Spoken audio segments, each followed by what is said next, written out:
More than 100 Americans who wanted to leave Afghanistan but couldn't are now relying on U.S. diplomatic efforts and the cooperation of the Taliban. But without U.S. military forces in that country and no diplomatic presence on the ground there, getting out, escaping, appears more challenging than ever.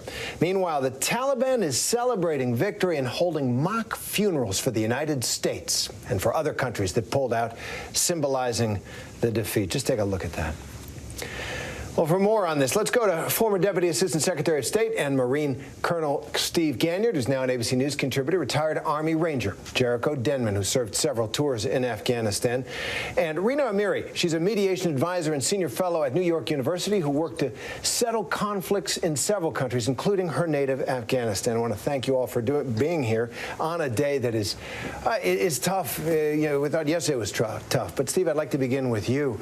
The Biden administration doesn't like to use the word stranded, but there's 100 Americans plus who want to get out. And how much of a challenge now for diplomats is getting these Americans out? And what leverage do we have over the Taliban? Yeah, Terry, I think that there's a real policy decision that's got to be made here by the Biden administration. I mean, if we think back, what is the big bet? And the big bet that the Biden administration made and the Trump administration made and the Obama administration made is that by pulling out of Afghanistan, the U.S. would still be able to conduct counterterrorism operations in Afghanistan. But that's very, very difficult to do without boots on the ground, being able to collect human intelligence. So at some point, if we're not going to have people on the ground, but there is a looming al-Qaeda or ISIS threat, we're going to have to think about, do we cooperate with the Taliban? And today you heard the chairman of the Joint Chiefs say that it's possible. So 2 weeks ago, if you'd heard the administration say it's possible that the U.S. is going to cooperate with the Taliban, I think most people would have been shocked. I'm still shocked today, but it is sort of a Faustian bargain that's probably going to happen to ensure that those Americans left in Afghanistan are going to have to be able to given free passage by the Taliban back to the United States, or at least to some neutral border. So I think there's some Faustian bargains that are going to have to be made here, and getting people home may be the first of those. It really is an amazing pass we have come to. And Jericho, we talked yesterday about this. As someone who served in Afghanistan, I see those pictures, the Taliban holding a funeral for the United States and other countries and celebrating the victory, and it makes me angry and sad and confused. For you who fought there, served our country there, what's it like seeing these victory celebrations? I'd say they're fake victories. They never had a tactical victory over us the entire time we were there. So, me seeing them, it's all empty. But it does incite anger in me, because I feel like they're still doing it, and the work that we did on the ground and the victories and the ground that we gained is somewhat wasted at this point in the eyes of the world. Jericho, I say you fought for our country, and you did. You served our country. But you also were there in that 20-year mission of trying to help Afghans. Do you feel proud of that work? Do you think it's gone for naught now that the Taliban has come back? I don't think that aspect has been wasted. I mean, we got 120,000 people out a few days ago, and additionally, the quality of life that Afghans had during our presence was head and shoulders above where it's gonna go now. Women's rights, girls going to school, all those things were made possible by our presence. So, when I say that things were wasted, I don't mean that in the broad sense. There was definitely some big victories that we got, and the quality of life that we handed to a lot of Afghans is something that we should all be proud of. Absolutely. So, Rina, United Nations official is now warning that Afghans could run out of food. Picking up on where Jericho left off, they could run out of food there within a month. They aren't used to running a country like that. What would a hunger crisis mean for the country on top of all this chaos, and how could the international community address it?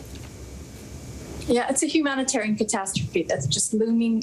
It's happening as we watch. The UN, the aid that they've requested, $1.3 billion, they only have 38% of that. And WFP has said that they will run out of money in the next month. You have over 3 million people inside Afghanistan who have been displaced.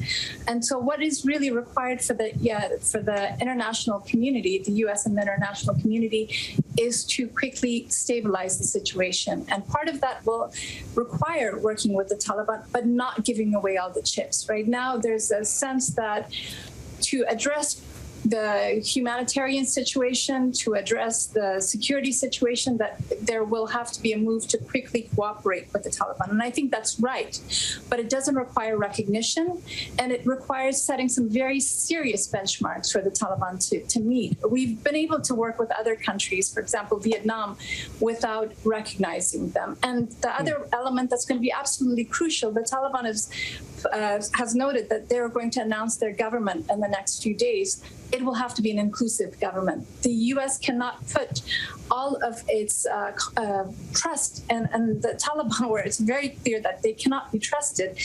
For the U.S. to be able to work with this government, it has to bring in the elements of the Islamic Republic, the former Islamic Republic.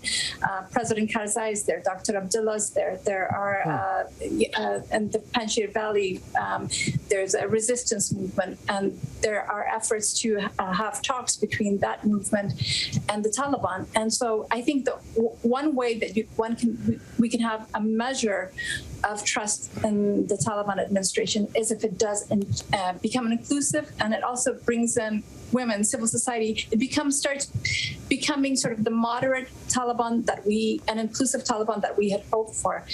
A Taliban that has the leadership that it has right now, without inclusion of those factors, is not one that the U.S. should bank on in any way. Well, we're going to see if Taliban 2.0 comes around. These desperate days have been dramatic and heartbreaking. Jericho, I understand you went back to Afghanistan in recent weeks to help get people out. What sticks with you the most about that experience? What sticks with me the most about that experience is just the American servicemen and women that were there, figuring it out on the fly and putting their lives on the line to glean some kind of a positive out of the end of this war, and getting as many people out as they could. They did it without a playbook. This is something none of us had ever done before. It's something that was unprecedented in American military history. And these young Marines and Air Force PJs and sailors, they rose to the task.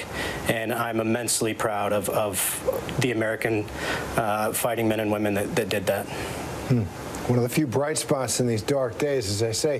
The Pentagon today, for the first time, responded formally to the developments of the last few days. Secretary of Defense Lloyd Austin says there are many lessons to be learned as they begin a new chapter in Afghanistan's story. Let's take a listen to him.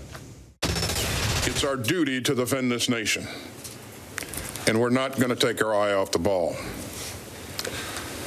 And that means relentless counterterrorism efforts against any threat to the American people from any place.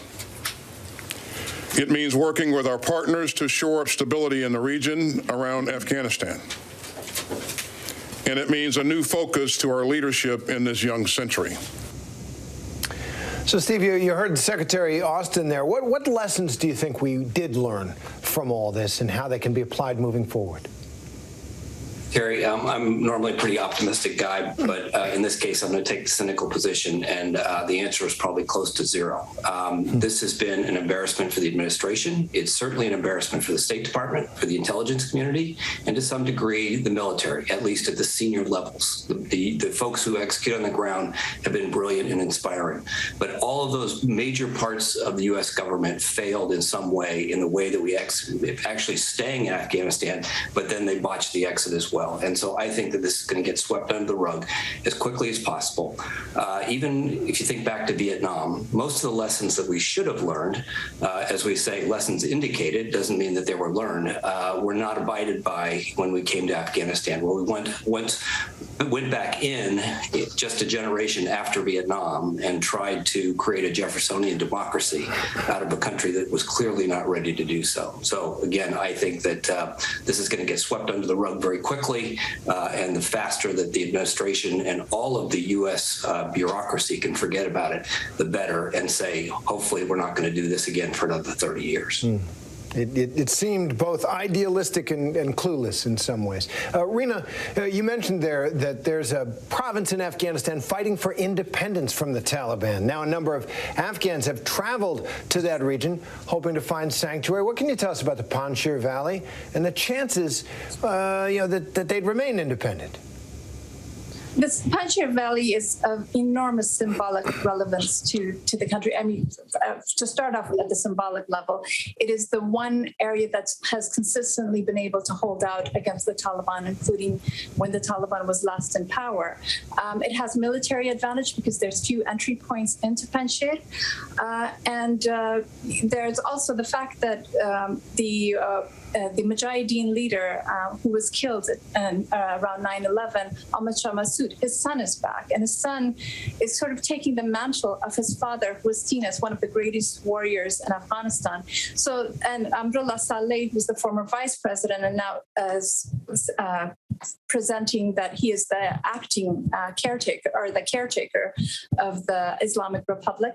All of that is to say to the Afghans that you don't have to pick the Taliban, that there's a resistance happening. But it's going to face enormous challenges. One, as opposed to the past, this time there isn't, I think there's a great deal of reluctance and no appetite, quite frankly, on the part of regional actors to support a proxy inside Afghanistan, to support a resistance movement. And that's the same with the international community. And Afghans themselves are they don't want the Taliban, but they're also very, very tired of war. So it really depends on what the Taliban administration does. If it continues clamping down on the population, if it becomes the Taliban, the draconian Taliban that was in the 1990s, you will see resistance and you will see sympathy towards Panjshir, and you will see mobilization around the country.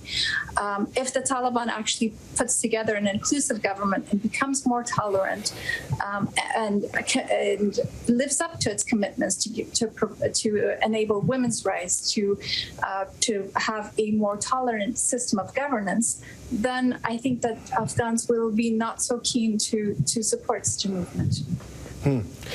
Well, there were 40 years of war there, going on half a century. It's just unimaginable. Jericho, Secretary Austin also said today that he will always be proud of the part that we played in this war. And I wonder, you mentioned your own feelings about that, but are there veterans who look at what's unfolded now, remembering what they did and what their fellows and comrades did, men and women, and say it wasn't worth it? I think I do have some peers that are saying those types of things. I think that a lot of that is emotional right now. For me and my good friends who I'm close with, we don't think that. We do feel cheated. I know I do, and I think that we're in a dangerous time. Like was said earlier, I hate to see this get swept under the rug, and I hate to see that our pullout from the longest war in our history, what we're talking about right now is the withdrawal. We're talking about a week of events in pulling out these 120,000 Afghans, which is a huge event. But we're talking about that instead of talking about how we've just ended the longest war in our history, and the commitment and the sacrifices that were made by everybody who fought here are being kind of forgotten and maybe already being swept under the rug at this point. It's a great point. A lot to reflect on in these days and to honor. Jericho Denman, thank you for being with us. Thank you for your service. Steve, you too. Rina Amari, thank you all for being with us today. Hi, everyone. George Stephanopoulos here. Thanks for checking out the ABC News YouTube channel. If you'd like to get more videos, show highlights, and watch live event coverage, click on the right over here to subscribe to our channel. And don't forget to download the ABC News app for breaking news alerts. Thanks for watching.